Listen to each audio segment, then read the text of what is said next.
Alrighty, and we forgot to do one of the decks here. So you may see this in the video, you may not. We decided to upload this, but this would be Fortune of Glory Unboxing Part 2. So we got one more deck here that we didn't show.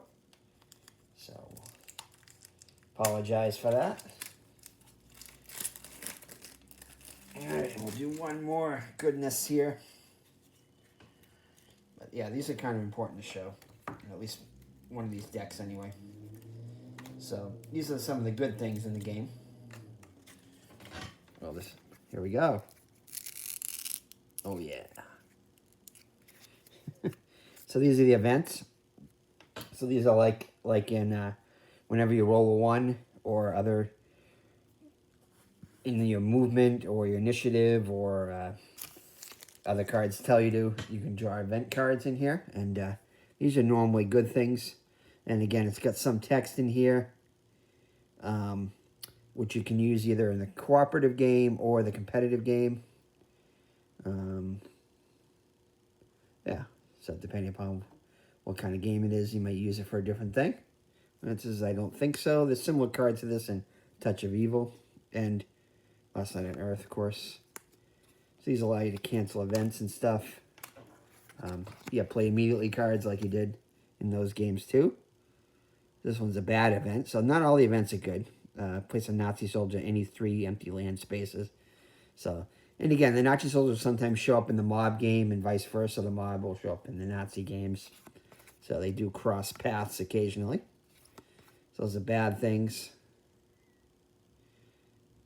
And this can be bad in a a competitive game. You can play on any hero to allow them to immediately draw an ally's card. This is actually you want to get this in a cooperative game too. And then this one to give any ally +2 loyalty into the end of the game round. So in case they have to roll loyalty checks, so give them more loyalty. Extra effort. And plus he adds +2 agility and +2 combat for 1 fight round, 1 test or fight round. So yeah, these are definitely can help you gear up. Draw gear, helps you draw gear cards. I got an idea. Adds cunning and lore for test or fight round. Yeah, just a scratch. So this allows you to. They have this in I think they have in both Last Night on Earth and Touch of Evil. You know, this is when they're about to take a wound. This prevents us like a 1 wound. So a few of these, a couple of those. If I could just reach, this allows you to draw a gear card from the discard pile. These are similar in those games also. There's some similar mechanics, different theme, of course. This one's a blizzard. This one allows. So this one you can place this on an enemy during a competitive game or a cooperative game, or you can place it on another hero in a competitive game to take D6 hits if they're in the blizzard area. Which there's different icons for weather in this too, which is kind of cool. Or this one right here, and you're in ice space, you can gain more glory. Again, glory is a currency in the game. Sandstorm, so some more weather event stuff. Malaria, diseases. So that's not good. Volcanic eruption. So there are, like I said, there are some good and bad when attacked at sea. Too close. And I think that's pretty much local trouble. Lost Temple. So this one adds, this is kind of cool. This adds an extra artifact into the game. So you can have, I think, 7 artifacts in the game then. Or maybe not. Maybe it's 4. I think there's 4 on the board at any time.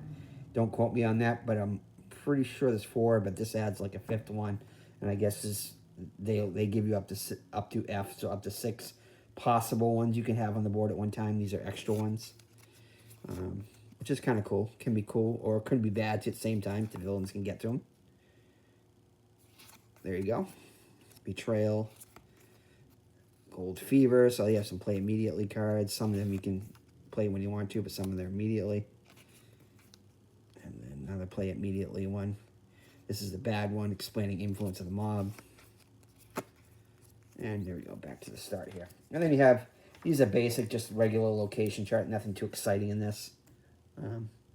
Sometimes when you draw them, though, they, so these right here, I think these right here are, yeah, so these are different locations, and then sometimes they, you have to shuffle the locations deck, and it can add +2, you can always use it to add +2 glory to, like, if it's in, like, deep jungle, it adds more fortune, to the artifact, because it's hard to get to.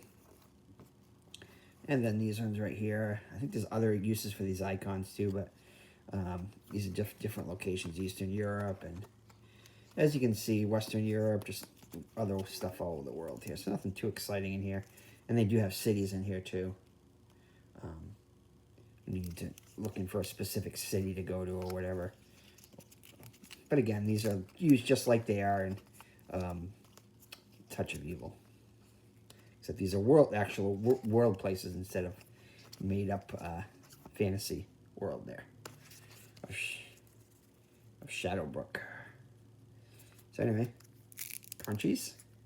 Gotta love that. And I think that's it for that. But I want to kind of show you guys. I'll just do this one thing right here. This is just one of the things you can get off the Board Game Geek. Just want to put the decks on. And there's another one which I want to get to, which is a mob chart too, which these allow you just to put the different decks on here, put them somewhere.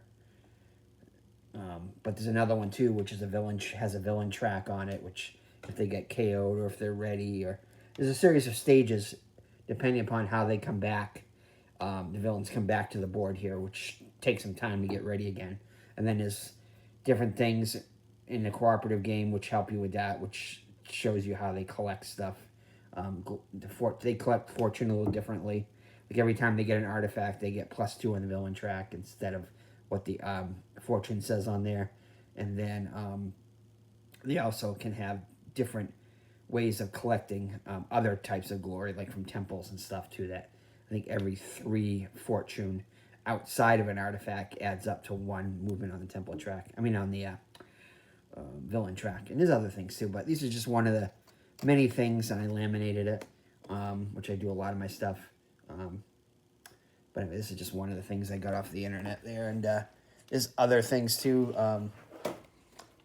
more cards and more villains and other things. I mean, and more, I don't know if there are more villains. I haven't found that yet for Fortune and Glory. I know there is for Touch of Evil, but I think there's other heroes you can play as too in Fortune and Glory. But anyway, there's expansion packs and stuff I haven't opened yet, which add all kinds of stuff. They add personal missions. They add other cards for all the decks. They add new heroes. There's another one, the Crimson Hand one, which adds the 3rd enemy there, Crimson Hand. And I know there's 2 more in the works of coming out. Who knows when they're going to come out, though. But hopefully they'll come out within the next year or 2. And again, I'm hoping for that 10-year anniversary edition of this when it does come out. Even though I did spend quite a bit on this, I know I'll get my use of this before that comes out. I have a couple years probably to play this version of it, and this version is fine. It's almost like an upgraded edition, just by all the good minis and everything in it too. So anyway, looking forward to getting this to the table. And that's the last of it. I don't think there's anything I missed now. So we'll see you in the next unboxing video. It's been Eric from Higher Ground Gaming. So take care and God bless. Bye-bye now.